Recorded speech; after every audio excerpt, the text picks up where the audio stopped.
Right. வணக்கம் மேடாப்பா. திரும்ப அடுத்த வீடியோவில் இன்னைக்கு 44வது வீடியோ நினைக்கிறது ஃபிசிக்ஸில் போட வலிக்கிட்டு ஒரு 15 நிமிஷமாக தான் வீடியோ போடுறாங்க. நாங்கள் லாங் டைமாக போடுற இல்லை.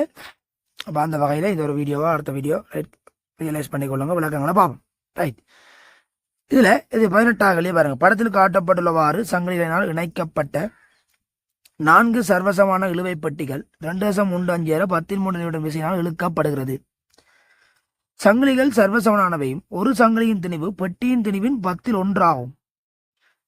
இருப்பின் முதலாம் இரண்டாம் பெட்டிகளுக்கு இடையில் ஒரு சங்கிலியின் இடையே உள்ள சங்கிலியின் 2ஆம் பெட்டியை தொடுமிடத்தில் இழுவை டி எவ்வளவாம் ஒரு ஆய்வு போல புறக்கணிக்கட்டாம். அடே இதுல விளக்கத்தை பாரு. முன்னுக்கு கேள்வி செய்யறாங்க இந்த இலைகள்ல இழுக்கப்பட்டிருக்கீங்களா, இலையில் உள்ள இழுவை யாதுன்னு சும்மா தான் கேட்டவன். ஆனா இங்க சங்கிலியை ஜாயின் பண்ணி போட்டு சங்கிலின் இந்த பர்டிகுலர் புள்ளியில கேட்கிறான், இந்த புள்ளியில என்ன இழுவை உண்டு. ஏனென்றா நாங்க முன்னுக்கு பார்த்த இலைகள் எல்லாம் லேசான இலைகள், அதுக்கு என்ன இல்லை, திணிவு இல்லை. ஆனா இங்க போறது திணிவு உள்ளது. ஏன்னா பெட்டியிட திணிவுன்ற 10 திணிவு உள்ளது இலை சங்கிலி. எனவே அங்க என்ன செய்யலாம், நாங்கள் இழுவி செய்ய எல்லா இடம் முறையை இழுவை என்று சொல்ல இயலாது. விளங்குதா? அப்ப அதனால இங்க புள்ளிக்கு இழுவை மாறும். அதுதான் பர்டிகுலரா இந்த புள்ளி என்று கேட்டிருக்கிறான். நாங்கள் வளமையா செய்யற ப்ரோசஸ் தான், பெரிய ரிஸ்கான விஷயம் எல்லாம் ஒன்றுமே இல்லை. வளமையா செய்யற ஒர்க் தான். என்ன விளக்கம் போறோம், மொத்த திணிவுல தாக்குற விசை இவ்வளவு வேண்டா. அப்ப இந்த இடத்துல இழுவை வேண்டா என்ன விளக்கம், இந்த இழுவை மீதி இருக்கிற எவ்வளவு துணிவையும் இழுக்கணும், அப்படித்தானே? இந்த மீதி இருக்கிற எவ்வளவு துணிவையும் இழுக்க போறது இந்த இழுவை தானே, டி. விளங்குதா? அப்ப மொத்த துணிவுல தாக்குற விசை இதண்டா, மீதி இருக்கிற எவ்வளவு துணிவுலையும் தாக்குற விசை எவ்வளவு வேண்டு கண்டமண்டா, அது டீயா இருக்கும். ஏற்றுக்கொள்றியா? அவ என்ன செய்ய போற, எஃப் நேர்விய சமன் எம் மட்டும் போடு. இதுல எம் போடைக்குள்ள என்னத்தை கவனிக்க போற நீ, இந்த வண்டிகள பெட்டிகள திணிவின் 10 திணிவு தான் சங்கிலி. அப்ப நாங்கள் அதை எம்சிக்கு செய்யக்குள்ள கொஞ்சம் ஐடியாவா எடுப்போம். சங்கிலின்ற திணிவை நாங்கள் எம் எடுப்போம். அப்ப பெட்டியில திணிவு 10 எம். சரியா? அப்ப இதனால என்ன கிடைக்க போகுது உங்களுக்கு, மொத்த திணிவு எவ்வளவு 43. அப்ப 43 எம்ல தாக்குறது இந்த விஷயம்டா, இந்த 3 2 32 எம்ல தாக்குறது எவ்வளவு விளங்க விஷயம் உண்டு. அப்ப 43 எம்ல தாக்குற விசை 2.15 தர 18 13 தர 32ல எவ்வளவு விளங்க போட்டது. ஓகே இருக்கா? செக் பண்ணி பாரு, ஈஸியா சுருக்கிற மாதிரி தான் வந்துக்கலாம். அதுல 2 மடங்கு இல்ல, 2.15 20 மடங்கு. இதை விட்டு நீ 16 அங்க ஒரு சைடு அப்ப 1.6 வேற 13 ரைட். 2ஆம் படை பொறுத்து விளங்க விஷயம் என்னண்டு. ரைட், ஓகே, முடிச்சு விடாத இருக்கா? அடுத்த பேர் ஈர்வையிலான ஆர்முடுகளின் பெருமானம் 9.8 ஆக உள்ள இருக்கும் ஒரு இடம் ஒன்றிலே பொருளின் நிறை ஒரு நிமிடனின் அதன் திணிவு யாதான். உனக்கு என்னடா தெரியும்? இதெல்லாம் சின்ன களி என்ன தெரியும்? பொருளின் நிறை என்றா எம்ஜி சமன் தான் டபிள்யூ நிறை. அப்ப திணிவு எவ்வளவு, நிறை 1 நியூட்டன், புயிர் பரம்புகள் 9.8. அப்போ 1/9.8 கிலோகிராம். சரியா? ரைட், முடிச்சு விடு. அடுத்ததுக்கு வா. 20 பேர் ஓய்வில் இருக்கும் சுயாதீனமாக அசையக்கூடிய ஒரு துணிக்கேப்பி படத்தில் காட்டப்பட்டவர் 4 ஒருதலை விசைகளுக்கு உட்படுத்தப்படுமாயின் அது. இது ஈஸியா முடிக்கிற மாதிரி தான் கோணங்கள் தந்திருக்குது. 45 வகைனா 1/√2 எங்களுக்கு தெரியும், சைனும் கொசும் எல்லாம் ஒரே ஒரு மாதிரி தான். அப்ப எங்களை ஈஸியா உடைக்கிற மாதிரி தந்திருக்கு. காவிகளை பிரிச்சு விடாக்காண்டு இவரை நிலை குத்தாப்பெரி, இவருக்கு இடையாப்பெரி, நிலை குத்தாப்பெரி, இவருக்கு இடையாப்பெரி, நிலை குத்தாப்பெரி சுருக்கி விடு.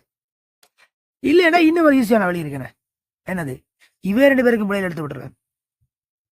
இவ 2 பேருக்கும் பிள்ளைகள் எடுத்தா அப்படி வரும் 3/√2 15/√2 பிரிச்சு ஏண்டா 15 15 இந்த √2 பிறகு 1/√2 அல்ல. அவன் 3 15 அதே மாதிரி இங்கே போய்க்கல 15 அதுவும் 3 அப்ப அதை ஈஸியா சுருக்கலாம். அப்படி ஐடியா பேர் விடாங்க விஷயம் என்னண்டு, காவி பிரிப்பு செய்து எடுத்து விட. செக் பண்ணிக்கொள், விலையில தானே கேட்குறான், போட்டு விடு. எல்லாம் விட இல்லாட்டி இதை பிரிச்சாலும் சரிதான். 10 √2 இங்கே 3 ரூட்டு. அப்போ கழிச்சா மீதி 7 ரூட்டு இங்கே பக்கம். இவற்றை பற்றி பாருமே 5 ரூட்டு. அப்போ மொத்தமாக 3 ரூட்டு. இதை பிரிச்சுன்னா 5 ரூட்டு விளங்குதா? 5 sin 45 cos 45 5 cos 45 cos 45 1 route தானே. அப்போ 5 ரூட்டு ஏற்கனவே 3 ரூட்டு. அப்போ இங்கே பக்கம் 7 ரூட்டு. 7 ரூட்டு இங்கால இருக்குது. இங்கால 10 ரூட்டு கழிச்சா இங்கால விளைவிலா 3 ரூட்டு. அதே மாதிரி நிலக்குத்த பேர் 15 ரூட்டு இங்கே இருக்குது. இப்போ மற்ற பெரிய ஒரு மேலே போகும் 5 ரூட்டு கழிச்சுண்டா கீழே 10 ரூட்டு. அப்புறம் 12க்கு முடியல எடுத்துக்கண்டா இடையே போகுது. பெருமதி கேட்கிற தானே திசான கேள்வி. அப்போ எவ்வளவு பிடி செக் பண்ணி பார் சரியாண்டு.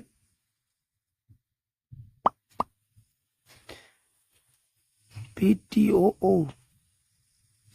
விட இருக்கா இல்லையே?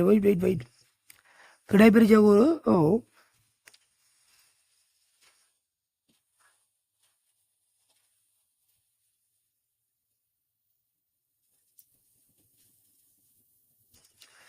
இதில் இதுவும் வரப்போ என்னடா இப்போ இதில் வந்து காணிதா ரைட் ஓகே. இது கீழே வந்து 15 ரூட்டு. இது கீழே இங்கால 3 ரூட்டு. அதில் பிரிச்ச ஒரு 5 ரூட்டு. அப்போ 8 ரூட்டு. Sorry 8 route ஆமாம்லே. அப்போ 8 ரூட்டுண்டா இங்கால போய்க்கல இவர் 10 ரூட்டு பிரிக்கல. இங்கால விளையில 2 ரூட்டு வர போகுது ரைட். இவர் 15 ரூட்டு மேலே வேறு இவற்றை பிரிச்ச ஒரு இவற்றை பிரிச்ச 2 சேர்ந்து வரும். அப்போ பூச்சி மாதிரி வேணே இல்லை குத்து ஆமாம்லே. கவனமே சின்ன வெளிப்பில் குழப்பிடக்கூடாது ரைட் ஓகே. பிஎஸ் அடுத்தது பாருங்க 21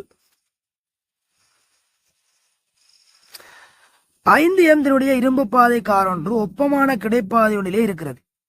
8 மீட்டர் செகண்டில் மனுஷனில் செல்கின்ற திணிவு 3M உடைய ஒரு என்ஜின் ஒன்று இரும்பு பாதை காருடன் மோதி இணைந்து கொள்கிறது. முத்தலுக்கு பின் என்ஜின் நிற்காது. என்ன செய்ய போற? உந்த காப்பை முத்தல் தானே. அப்ப உந்த காப்பை போடு. முதல் இருந்த உந்த மட்டும் பாத்தீங்கன்னா 5M திணிவு ஓய்வில் இருந்தது.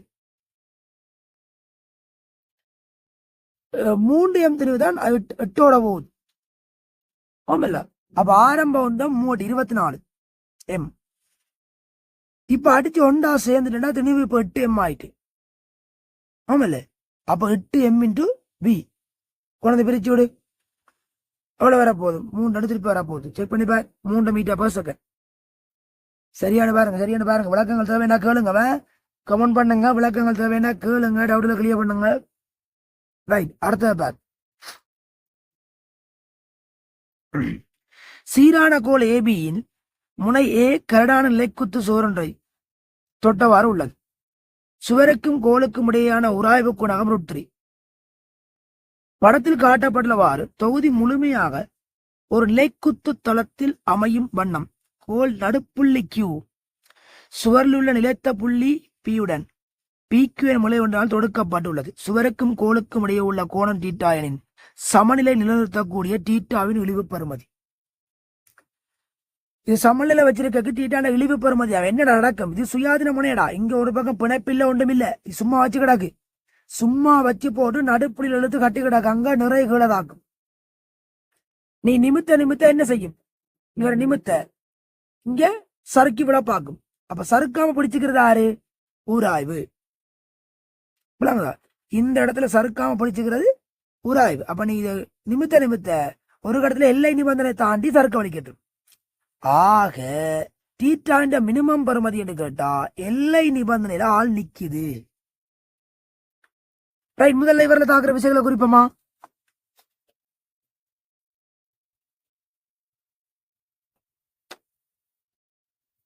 எப்படி குறிக்க போற விஷயங்கள்?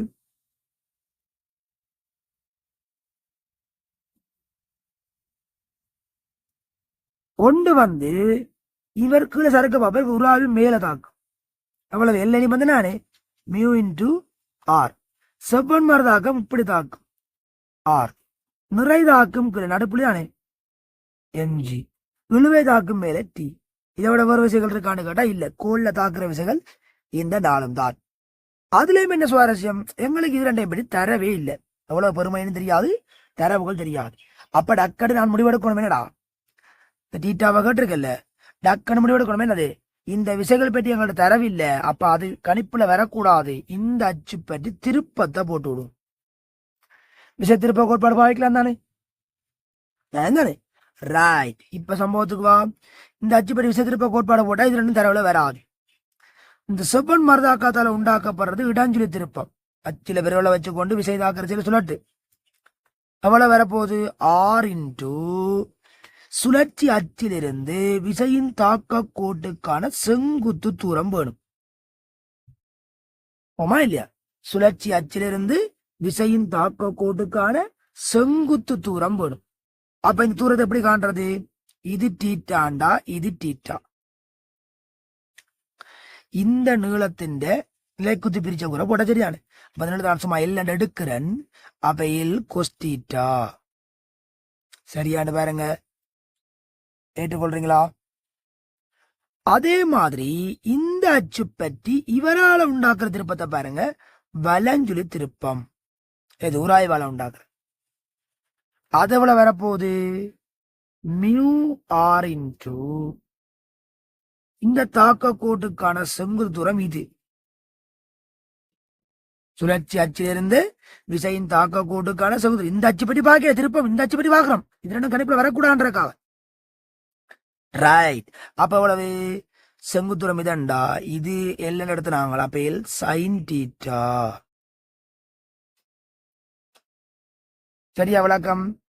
இந்த ரெண்டு தான் நான் திருப்பம் பெற. அப்ப ரெண்டையும் சமப்படுத்தி விடு. Mu R into L sin theta சமன் R into L cos theta. R தட்டி விடு. என்னத்தக்க டீட்டால கட்டுறது? எல்லையும் தட்டி விடு.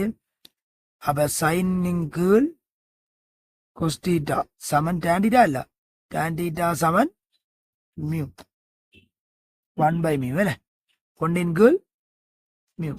அப்ப tan டீட்டா சமன் ஒன்றின் கீழ் மியூ. மியூ எவ்வளவு தந்திருக்குது? தந்திருக்கா வருமதி √3 தந்திருக்கு.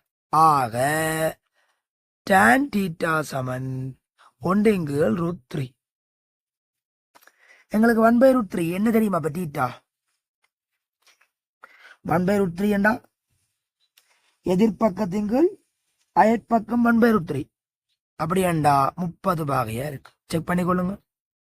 சரியானு பாருங்க. எதிர்பக்கத்தின் கீழ் அயற்பக்கம் 1/√3 30 பாகை. சரிதானே? ரைட். முடிச்சு விடு. பேரவள எளிமையான கேள்வி. MCQ செய்யக்கல கொஞ்சம் வேகப்படுத்தி செய்ய பழகணும். ஐடியாக்கள் சின்ன விஷயம்தான், உங்களுக்கு விளங்கப்படுத்துறதுக்காக இவ்வளவு டைம் எடுத்தது. ஆனா விஷயம் சின்னம்தான். ரைட். ஒரு கவலங்கி செக் பண்ணி கொள்ளுங்க. போடுங்க. போட்டு அடுத்த கேள்விக்கு வாங்க.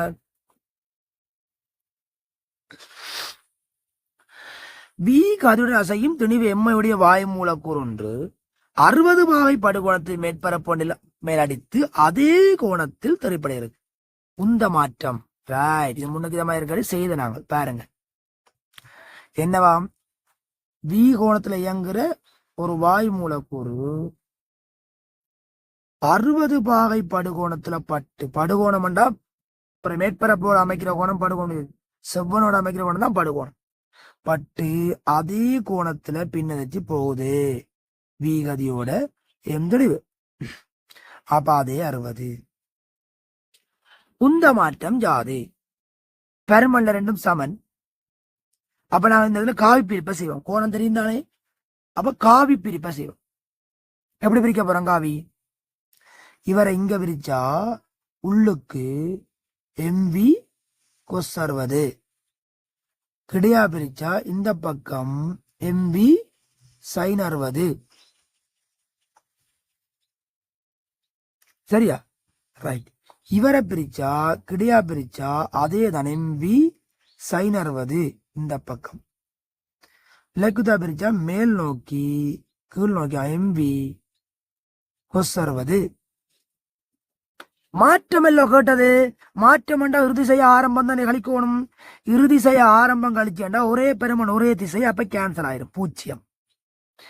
இது இறுதி மேல, இறுதி கீழே, ஆரம்பம் மேல. அப்ப இறுதி செய்ய ஆரம்பம் கழிச்சேன்டா ரெண்டும் கூட்டுப்பட்டு 2MV cos 60 முடிச்சு விடு. சரியா? ரைட். ஓகே தானே? ரைட். ஓகே. அப்ப அவனுக்கு இருக்கட்டும். அடுத்த வீடியோவில் நாங்கள் தொடர்ந்து அடுத்தடுத்த கண்டென்ட்ல சந்திப்போம் கேள்விகள்ல. சரிதானே?